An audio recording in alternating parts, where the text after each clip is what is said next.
আমার বাবার কেরামতি দেখেছি। আমার বাবাকে আমি দেখেছি যে তিনি পানির মধ্যে শুয়ে থাকতে, পানির মধ্যে শুয়ে আছেন উনি, এবং ঘন্টার পর ঘন্টা উনি শুয়ে আছেন।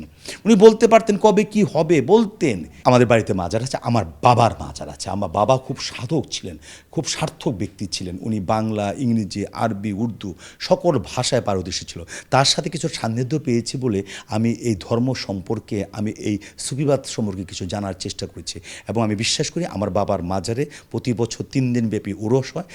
এটা ফেব্রুয়ারি মাসে, মানে ফাল্গুন মাসে হয়, এবং সেখানে দেহতত্ত্ব, ক্ষুধাতত্ত্ব, ভাবতত্ত্ব, গুরুতত্ত্ব গান হয়। আপনি সেখানে কিন্তু আমি আমার মোবাইলে বাংলা তর্জমা সহ কোরআন শরীফ আছে, এবং যখন শিল্পীরা গান গায় তখন তারা আয়াত বলে সাথে সাথে, এবং শিল্পী বলে আমার পীর ভাই হয়তো এখন দেখবেন আয়াতটা ঠিক আছে না।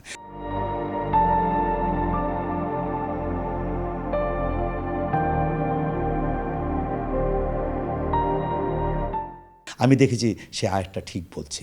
আমাদের যদি আপনি বলেন যেটা তাত্ত্বিক না, এদেশে ধর্মপ্রচার কোনো মৌলভী মুন্সি করে নাই, এদেশে ধর্মপ্রচার কোনো রাজা বাদশাহ সম্রাট করে নাই। এদেশে ধর্মপ্রচার করছে পীর আউলিয়া গাউস কুতুব।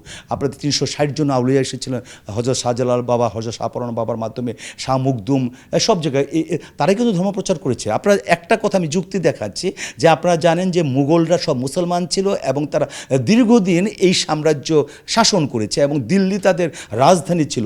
দিল্লিতে এখন যদি যান সেখানে দেখতে পারবেন 8% মুসলমান আর 92% হিন্দু। আর এখানে কখনো মুঘলরা শাসন করতে পারেনি। এখানে ইসাখারা ছিল, যারা মুঘল না, এখানে হিন্দুরা ছিল, তারা শাসন করেছে। কিন্তু এখানে পীরাউলিয়া এসেছে, তারা এখানে ধর্ম প্রচার করেছে, এবং বাংলাদেশে 90% মুসলমান, 10% হলো অন্য ধর্মাবলম্বী। তাহলে এদেশে যদি এই সম্রাটরা তলোয়ার দিয়ে যদি ইসলাম প্রচার করত, তাহলে কিন্তু তারা দিল্লিতে বেশি প্রচার করতো, সেখানে নেই। এদেশে পীরাউলিয়া গাউস কুতুব তারা কথা দিয়ে, তাদের কেরামতি দিয়ে, আমার বাবার কেরামতি দেখেছি। আমার বাবাকে আমি দেখেছি যে তিনি পানির মধ্যে শুয়ে থাকতে, পানির মধ্যে শুয়ে আছেন উনি, এবং ঘন্টার পর ঘন্টা উনি শুয়ে আছেন। উনি বলতে পারতেন কবে কি হবে, বলতেন।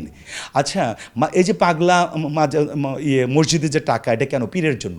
এবং মসজিদে কিন্তু টাকা পয়সা বেশি, মাজারের যদি এই বৈজ্ঞানিক যুগে যদি মানুষ উপকার না পেত, তাহলে কিন্তু তারা পয়সা খরচ করতো না। অনেক কষ্ট করে কিন্তু মানুষ পয়সা উপার্জন করে, এবং তারা কিন্তু এই মাজারে অসংখ্য পয়সা দিচ্ছে, এবং পাগলা মসজিদের যে ইনকামটা সেটা পাগলা পীরের মাধ্যমে হচ্ছে। তাই আমি এই সুফিবাদে বিশ্বাসী, এবং আমি এটা দেখেছি যে তারা ইসলাম প্রচার করেছে, এবং তাদের কথা যদি শুনুন তাহলে আপনি দেখবেন যে এটা তারা ইসলামের কথা বলছে, তারা শান্তির কথা বলছে। আর আপনারা যদি ওয়াজ, আমি সবার ওয়াজ কথা বললাম, ওয়াজে দেখবেন 80% একজন আরেকজনের বিপক্ষে বলে। হানাফি মাযহাবের লোক অন্যের বিপক্ষে বলে, শরীয়ত এবং মারফতের বিপক্ষে বলে, তারপর আপনার অনেক কিছু বিপক্ষে বলে, এবং তারা গীবত করে। বিপক্ষে বলা মানে গীবত করা, গীবত কিন্তু তারা করছে। তারা কিন্তু একের বিরুদ্ধে বলছে বিভিন্ন কথা। এই তাহেরির বিরুদ্ধে উমুকে বলছে, আজহারি বলছে, আজহারের বিরুদ্ধে উমুকে বলছে, এগুলি কিন্তু আপনার ইসলাম যারা পীর আছে তাদের মাজারে কিন্তু বিরুদ্ধে বলে না, তারা মানুষকে আকৃষ্ট করার জন্য, মানুষকে ধর্মে আনার জন্য কথা বলছে, কারো হুজুরদের বিরুদ্ধে বলছে না, এবং তারা কিন্তু এটা করে ভালো আসছে। এর জন্য আমি শিক্ষিত হয়েও আমি দেখেছি, যে আমি বিশ্লেষণ করে দেখেছি পীর আউলিয়া ভালোভাবে আছে, এবং এদেশে ইসলাম প্রচার তারাই করেছেন। এর জন্য আমি পীর আউলিয়ার পক্ষে আছি এবং আজীবন থাকবো, যেহেতু আমি দেখেছি নিজে।